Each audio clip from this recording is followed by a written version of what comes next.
اس نے تمام ترک قبیلوں پر حملہ کیا، جبکہ نویان کا کہنا تھا کہ دشمن کو اگر مارنا چاہتے ہو تو اس سے پہلے اس کے دل میں ڈر پیدا کرنا ضروری ہے۔ لہٰذا اس لیے اس نے کائی قبیلے پر بھی حملہ کیا اور قبیلے کو آگ لگا دی۔ بہت سارے لوگ شہید ہو گئے اور بعد میں اس آگ جلانے کی وجہ سے ارطغرل کا خاص جنساروں میں سے ایک جنسار تورگوت یعنی نور گول کی منگیٹر بھی شہید ہو گئی۔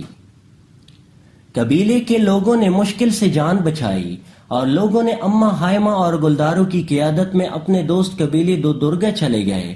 دودرگا قبیلے کا سربراہ ارطغرل کا ماموں ہوشنود تھا، جس نے ان کے رہنے کی جگہ دی اور ان کی مدد کا فیصلہ کیا۔ ارطغرل دشمنوں پر حملے کا فیصلہ کیا، لیکن اس کے بائی ماموں اور بعض قبیلے لوگوں نے اس کی مخالفت کر دی، لیکن وہ خاموش رہنے والا نہیں تھا۔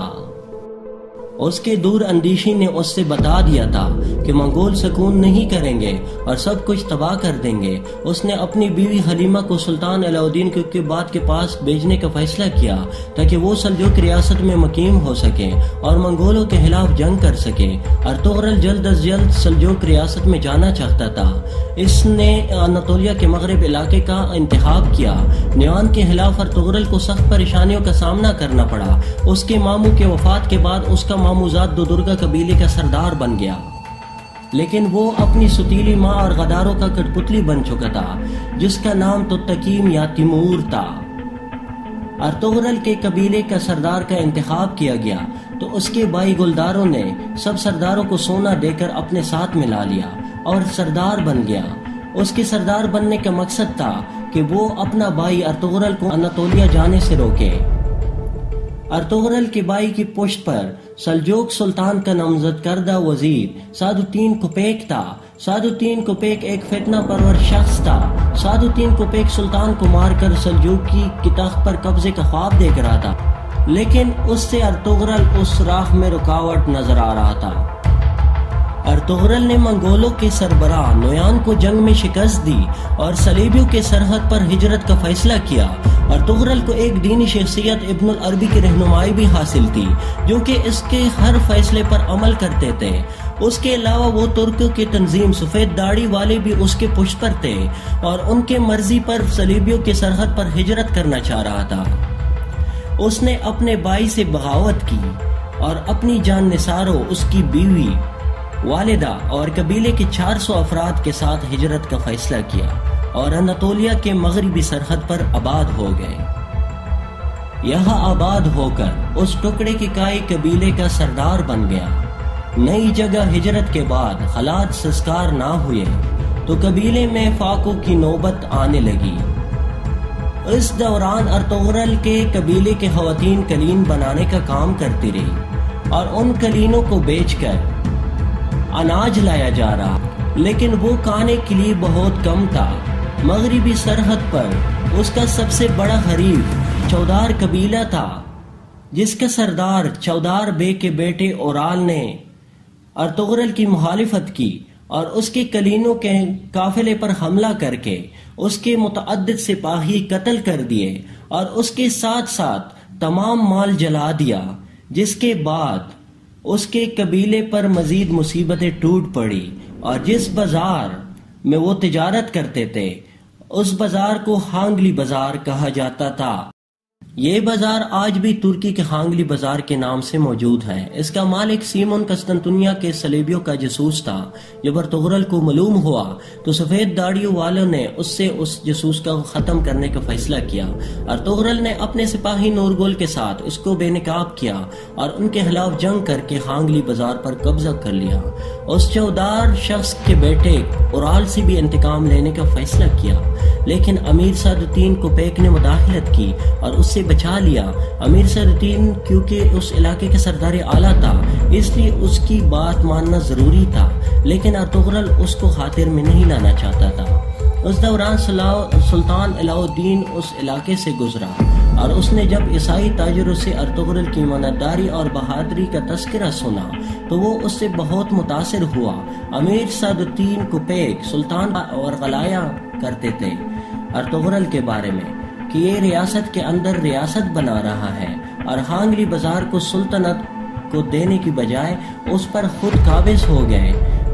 لیکن سلجوق سلطان پہلے ہی سے ارطغرل کا مداح ہو چکا تھا اور ترکوں کے روایات کے مطابق تلوار سے حاصل کی گئی جگہ اس کی ملکیت ہوتا ہے۔ سلطان نے ارطغرل کو سارے علاقے کا سردار اعلیٰ بنا دیا اور سعادتین کوپیک کو واپس کونیا بلا لیا۔ سردار اعلیٰ کے ساتھ ساتھ اس نے ارطغرل کو کراچائسر قلعے کا فتح کرنے کا حکم دیا کیونکہ انہوں نے سلطان پر حملہ کرنے کی کوشش کی تھی۔ سلطان نے اس کے ساتھ وعدہ کیا کہ وہ جلد ہی ایک فوج اس کو مدد کے لیے بھیجے گا۔ ان سب حالات میں چودار بے کا بیٹا اورال ان کے خلاف رہا، مگر اس کا بھی الیار اور اس کی بہن اسلح خان نے ان کا ساتھ دیا۔ الیار جان فشانی سے لڑے ہوئی شہید ہو گیا۔ اس کے بھائی اورال کو ارطغرل نے بغاوت کے جرم میں قتل کر دیا۔ اس کی بہن اسلح خان کو قبیلے کے سربراہ بنا دیا گیا اور ارطغرل نے اپنے سب سے بہترین دوست ترگت، جس سے نورگل بھی کہا جاتا ہے، اس سے اس کی شادی کروا دی۔ لیکن یاد رہے نورگل کی پہلی بیوی منگولوں کے حملے میں زندہ جلا دی گئی تھی۔ یوں دونوں قبیلوں میں دوستی کی فضا بن گئی تھی۔ اس دوران میں کراچائسر قلعے کا کمانڈر ویسلس ارطغرل کے ہاتھوں مارا گیا اور نیکیا کے شہنشاہ نے آرس کو گورنر بنا دیا۔ آرس نے ارطغرل کی طرف دوستی کا ہاتھ بڑھایا لیکن جنگ روک دی۔ امیر سعادتین کوپیک اور چودار قبیلے کی دوسری شاخ کے ساتھ بہادر بیگ کے ساتھ مل کر اس نے ارطغرل کے خلاف سازش شروع کر دی۔ اس نے ارطغرل کے بیٹے کو بھی قید کر لیا اور بہادر بیگ کی سازشوں میں مدد کی۔ ارطغرل نے بہادر کو قتل کر دیا اور چودار قبیلے کا نیا سربراہ نورگل کو بنا دیا۔ اس سے نمٹ کر ارطغرل نے سلطان کا انتظار کیے بغیر ہی اپنے سپاہیوں کے ساتھ مل کر قلعے پر حملہ کیا اور قلعے پر قبضہ کر لیا۔ قلعے کا گورنر آرس اپنی جان بچا کر بھاگنے میں کامیاب ہو گیا۔ قلعے پر سلجوق سلطنت اور کائی کا پرچم لہرا دیا۔ کراچائسر قلعہ اور ہانگلی بازار فتح کرنے کے بعد ارطغرل بیگ کا ہر طرف چرچا ہونے لگا۔ ارطغرل نے قلعے میں اپنے بھائی سارم کو نائب مقرر کیا اور سعادتین کوپیک کی سازش و سلطان علاء الدین کو آگاہ کرنے کونیا چلا گیا۔ کونیا میں سلطان کو امیر سعادتین کے خلاف ثبوت دیے لیکن وہ سازشی اپنی جان بچانے میں کامیاب ہو گیا۔ 1237 میں اس نے سلطان علاء الدین اور اس کے نامزد جانشین شہزاد خلیج ارسلان کو قتل کر دیا اور غیاث الدین قیصر کو سلجوق کا سلطان بنا دیا۔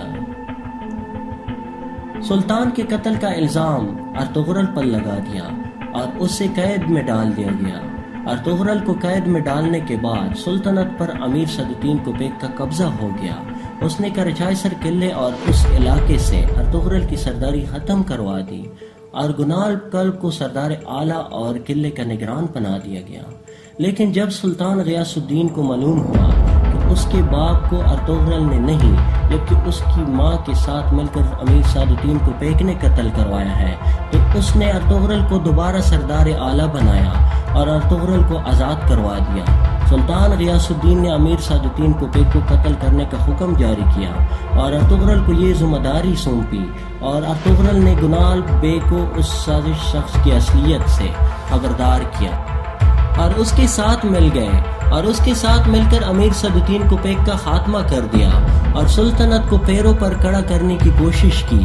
لیکن اس نے گنال کو کراچائسر قلعے کا نگران ہی رہنے دیا اور خود قبیلی سمیت سوغوت ہجرت کر دی۔ سوغوت وہ علاقہ تھا جو اس کی بہادری سے خوش ہو کر سلطان علاء الدین نے اسے عنایت کیا تھا اور آزادی دی تھی کہ وہ چاہے ارد گرد کا علاقہ فتح کر کے اپنی جاگیر بڑھا سکتا ہے۔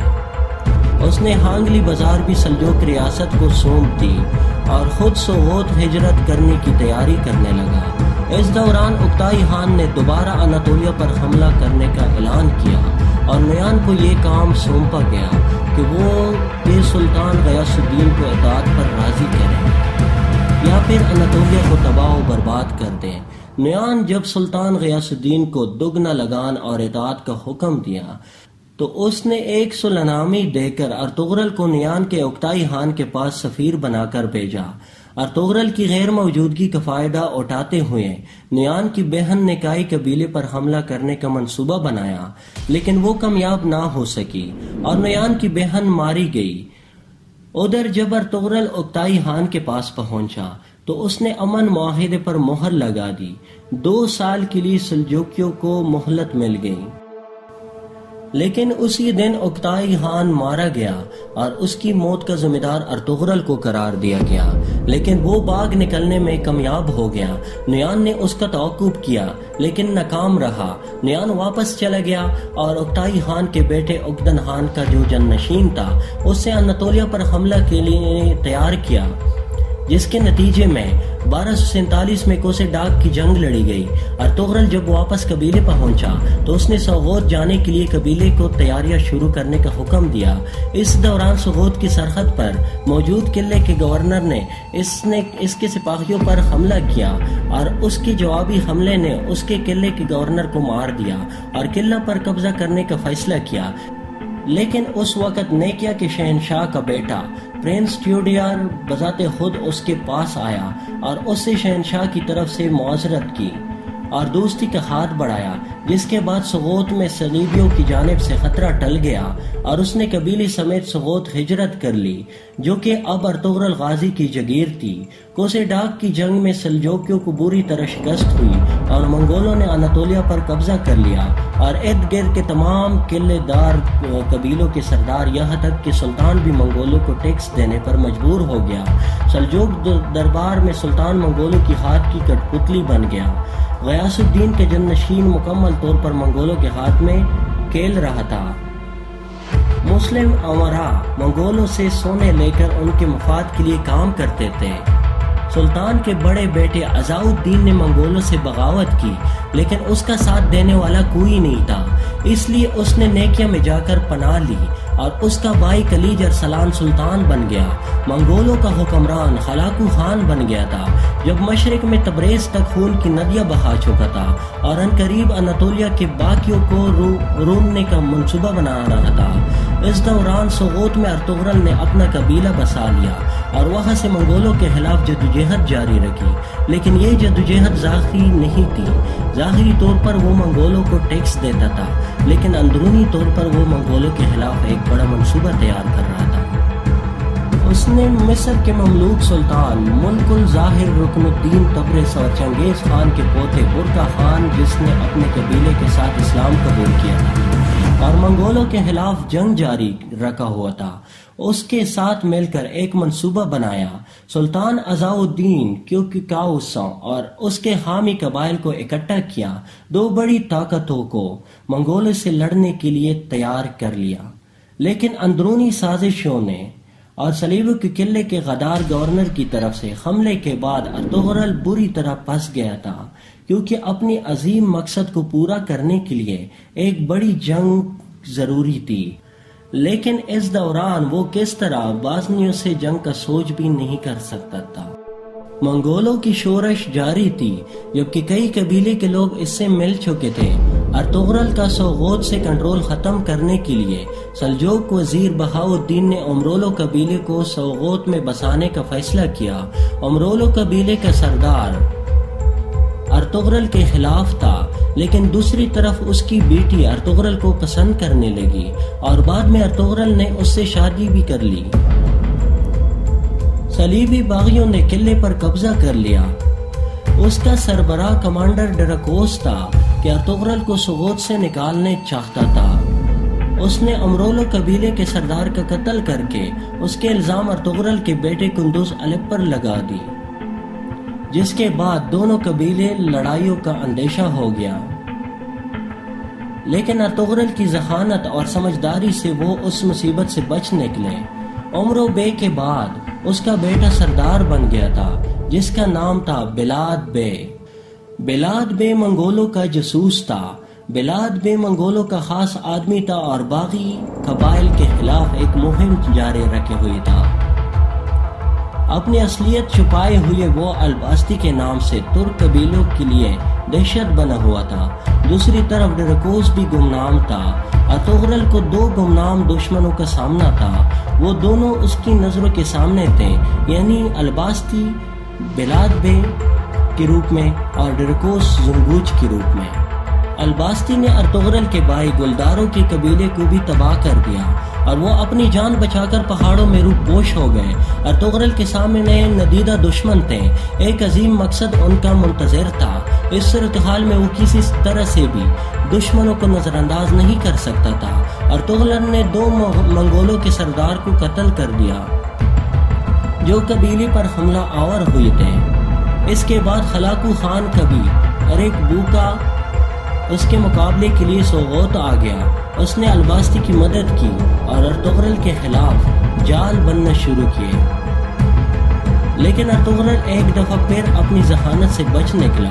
اس نے ڈرکوس کو بے نقاب کیا، اسے قتل کر دیا۔ الباستی بھی جب کھل کر ارطغرل کے سامنے آیا تو اس کے بھائی گلداروں کے ہاتھوں مارا گیا۔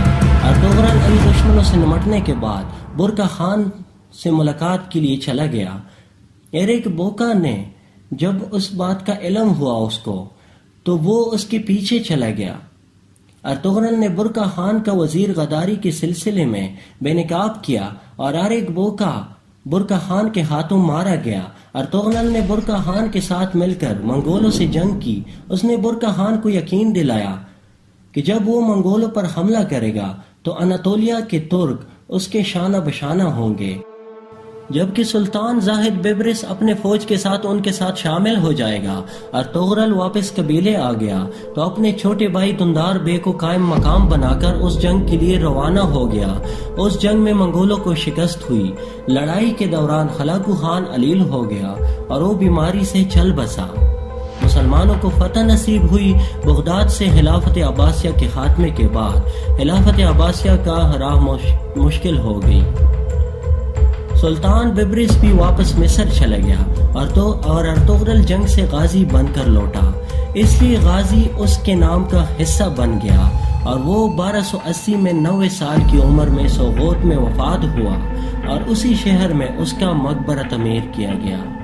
ارطغرل غازی کی بہادری اور شجاعت اور فروغ اسلام کی خاطر جدوجہد کی نشانی کے طور پر ترکمانستان میں اس کے نام پر ایک مسجد کی تعمیر کی گئی۔ Thanks for watching. See you in next video. Allah Hafiz.